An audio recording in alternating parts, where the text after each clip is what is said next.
श्री राम।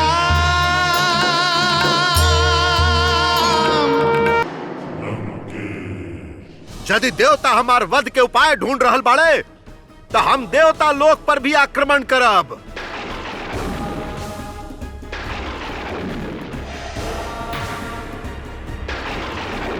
हम स्वर्ग लोक पर आक्रमण करब। लंकापति रावण की जय। लंकापति रावण की जय। रुक जा, ये धनेश्वर कुबेर के नगरी है, उनका आज्ञा के बिना हम तू लोग के अंदर ना जाए देव। आज्ञा तो हम देव द्वारपाल धनेश्वर सहित सब हमार आज्ञा के पालन करी है। यदि तू हमार आज्ञा के पालन ना कैला तो हम तहरा के मृत्यु दंड देव।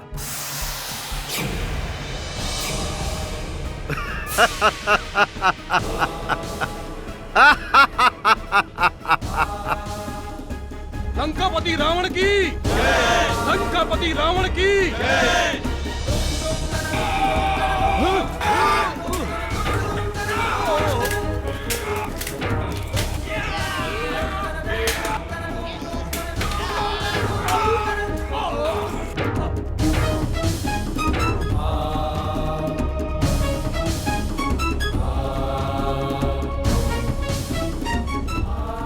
ज्येष्ठ भ्राता के प्रणाम।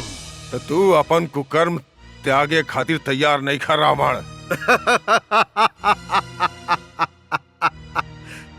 धनेश्वर कुबेर, हम यहाँ अधर्म करे ही तो आयल बानी। अपन ज्येष्ठ भ्राता के साथे युद्ध कैल अधर्म ही तो है। ना रावण, यदि तू ये अधर्म कैला तो तू पुलस्त्य वंश के सबसे बड़ कलंक बन जाइबा।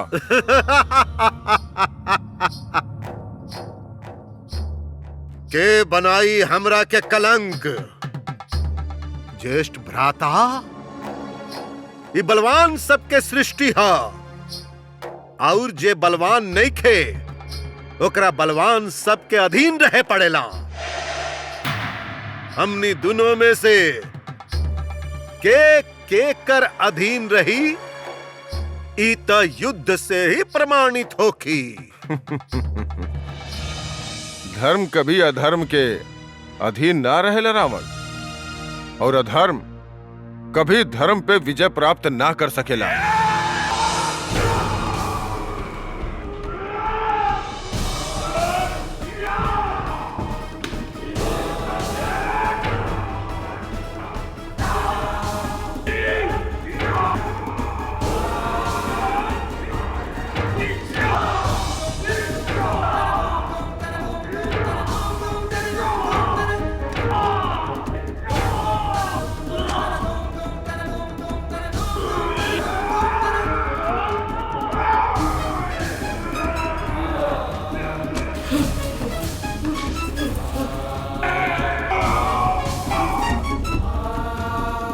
रुक जा कुबेर, अब वो पुष्पक विमान तहार ना रहल,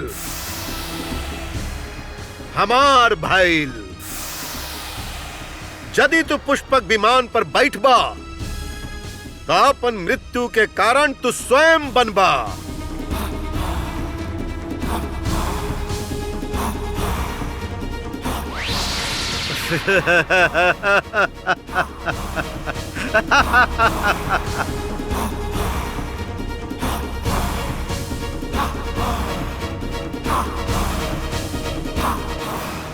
ए पुष्पक विमान, आज से हम तहार स्वामी हैं। आज से तू हमार आज्ञा के पालन करबा, ठीक बा? अब चला चला, हमरा के आकाश में ले चला।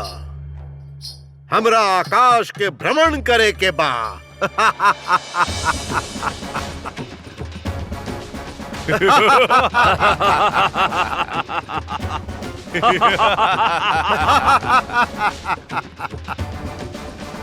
लंकापति रावण की जय। लंका लंकापति रावण की जय। पुष्पक विमान छीनला के बाद रावण के पांव धरती पर ना रहल। परिणाम ई बा कि आज लंका विनाश के कगार पर खड़ा बा।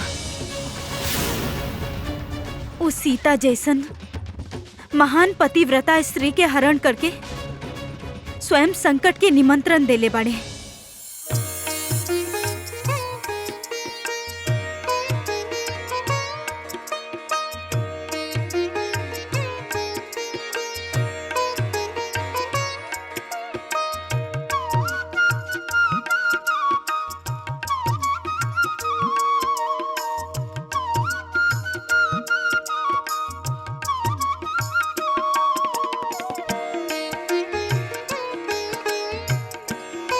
सीते, वन में होके भी बहुत प्रसन्न दिखाई दे रहल बाड़ू। आपन पति के साथे बानी, यही से प्रसन्न बानी। अच्छा, पति साथ होखेला ता का होखेला? परम संतोष होखेला। एगो विवाहित स्त्री खातिर ऊंचा भवन में रहल या फिर हीरा मोती के अलंकार धारण करे से अधिक महत्व रखेला आपन पति के छांव में रहल। ई वन नाहा रघुनंदन। तब फिर कहा? ई वन हमरा खातिर नंदन वन है, काहे कि रउआ हमरा साथे बानी।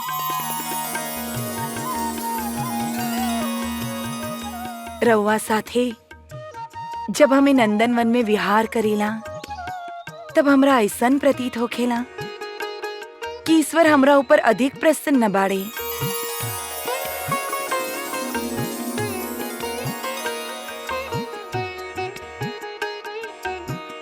वनवास में हमरा बिल्कुल भय ना होखेला, ना राक्षस सबके ना वन पशु सबके। हमरा पूर्ण विश्वास बा जैसे रउआ दूसरा के रक्षा करीला ओइसे ही रउआ हमरो रक्षा करब। पत्नी पति पर ही निर्भर होखेली और हमहू रउआ पर निर्भर बानी रघुनंदन, और रउए कारण निर्भय भइल बानी।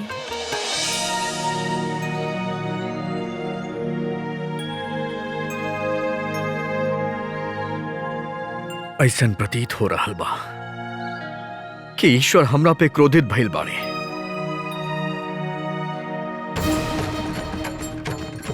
सीते, ईश्वर के प्रसन्न करे खातिर हमरा तहरा विश्वास पे खरा उतरे के होखी। तहरा रावण के हाथ से मुक्त करावे के होखी, और हम अवश्य कराइब, अवश्य कराइब।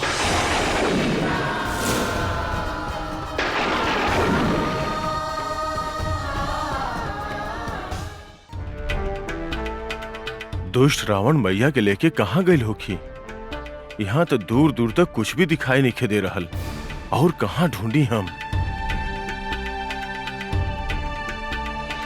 हमार रक्षा करा, छोड़ दो हमरा के जाए दो, छोड़ दो। ये तो नारी के पुकार बा। भगवान से डरा, दुष्ट भगवान से डरा। सीता माता तो नहीं की? हाँ, छोड़ दो।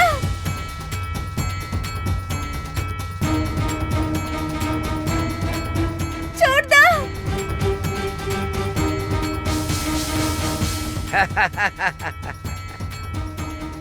हमारा छोड़ दो, छोड़ दे, हम तेरा के आवाज से छोड़ दे, लेकिन अभी ना तेरा के अपन रंग भवन में ले गईला के बाद भगवान से डरा, दुष्ट भगवान से डरा। भगवान यहाँ तहर कोनो भगवान ना तहर रक्षा खातिर करे ना आई, ऐसे चुपचाप सुंदरी हमरा साथे चला। ठहरा।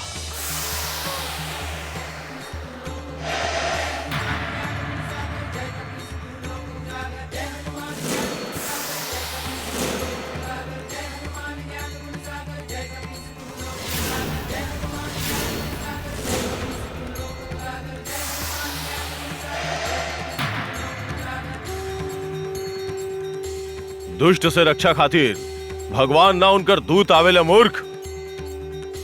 मैया के छोड़ दा। अरे बानर, तू एक रक्षा कर बे, हम तोरा के ना छोड़ब।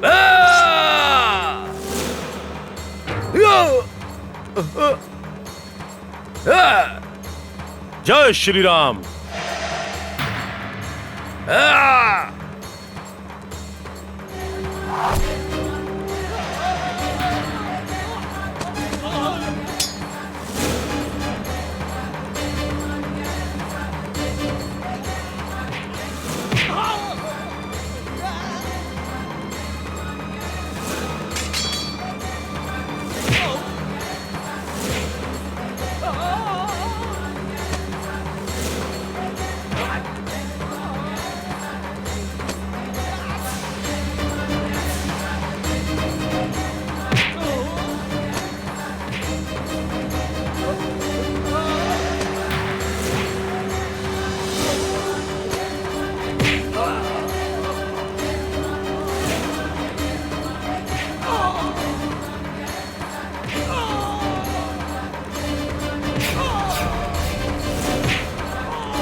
प्रणाम मैया। नारी के उपभोग के वस्तु समझे वाला पुरुष के समाज में तू हमरा के मैया कहला। मैया माने माँ। तोहार जैसन पुत्र के होखल एगो स्त्री के मातृत्व के गौरव बा। हम गौरव महसूस कर रहल बानी। तू के बड़ा पुत्र? मैया हम हनुमान हैं, प्रभु श्री राम के सेवक। कल्याण होखे हनुमान। तू एगो नारी के नारीत्व के रक्षा कैला। ओ दुष्ट हमार पति के घायल करके हमरा के भगा के ले जात रहे। तू हमार रक्षा कैला। हमार जन्म तोहार ऋणी रहब। मैया एगो पुत्र और माता में ऋण और ऋणी जैसन शब्द के कोनो स्थान नहीं खे। मैया चली हम रउआ के राउर पति तक छोड़ देता नहीं। कितना व्याकुल हो रहल बानी, फिर का बीत रहल हो कि जानकी मैया पे। प्रभु श्री राम से दूर रावण के बंधन में फंसल कितना तड़प रहल हो कि जानकी मैया।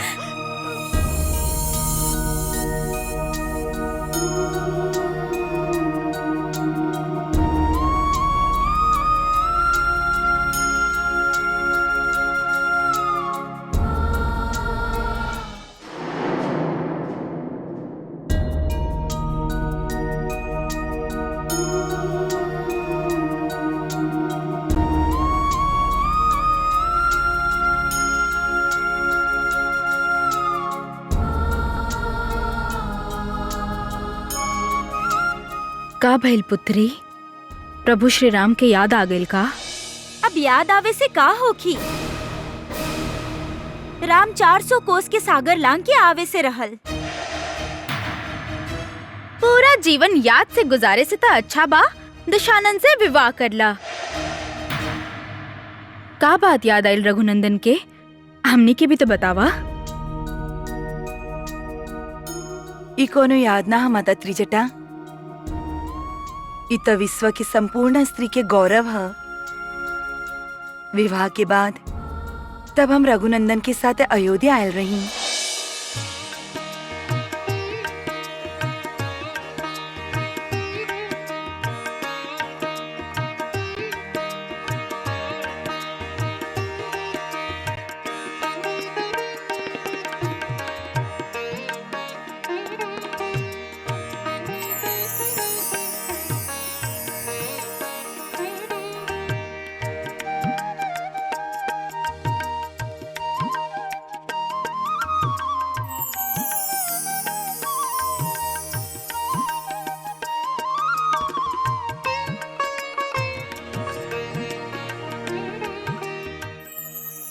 सीते, ई पूजा, ई आरती ईश्वर के कईल जाला, तारा उनकर करे के चाही, हमार ना।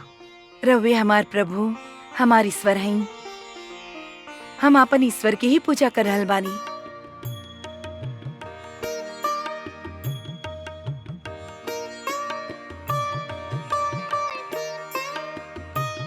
प्रणाम रघुनंदन। अयोध्या नरेश महाराज दशरथ रउआ के बुलौले बाड़े।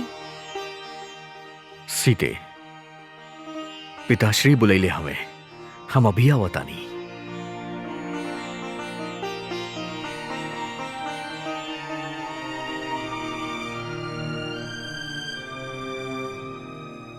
जनक नंदिनी, रघुनंदन के साथ साथ अयोध्या के उत्कर्ष भइल बा।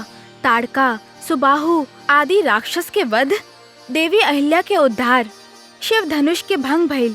ऐसन अद्भुत पराक्रम के कारण कौशल्या नंदन राम के संपूर्ण भारतवर्ष में चर्चा बा। अच्छा, और जनक नंदिनी, यही कारण कई गो राजा अयोध्या से रिश्ता जोड़ल चाहताड़े।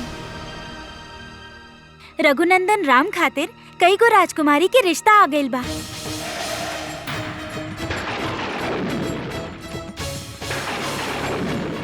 महाराज दशरथ उ राजकुमारी सबके चित्र देखे खातिर रघुनंदन राम के बुलैले बाड़े। यदि संबंध तय हो गई त रघुनंदन के कई गो विवाह होगी।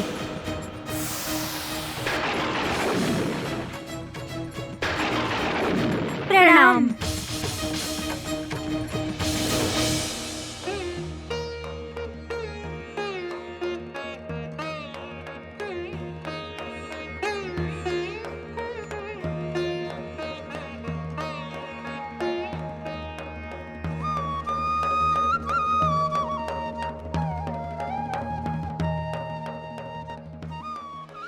सीते, पिताजी कहले हमें कि ई चारों के साथे या इनमें से केहू एक के साथे हमरा विवाह कर लेवे के चाही। परंतु हम पिताश्री से कह देले बानी कि जे सीता के अच्छा लागी ओकरा साथे ही हम विवाह करब। सीते, हमके तहार राय चाही। देखा और बतावा ना कि चारों राजकुमारी में से कौन राजकुमारी हमरा अनुरूप बाड़ी। हमार राय उहे बा जौन राउर बा। रउआ जे पसंद आवे रवा ओकरे से विवाह करनी ही। सीते, हम तहार मन जाने चाहत बानी। कहल जाला पत्नी पति के सच्चा मित्र हो खेली, सच्चा हितैषी हो खेली। देखा और बतावा ना तारा के पसंद बा।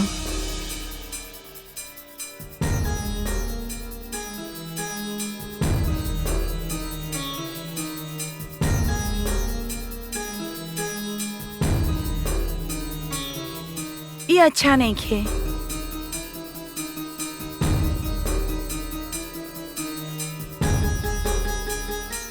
यो अच्छा नहीं खे।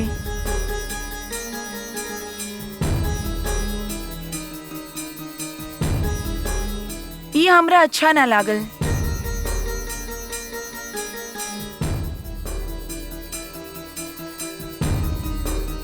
ये हो राउर अनुरूप नहीं खे। ये चारों में से कौनो राउर अनुरूप नहीं खे।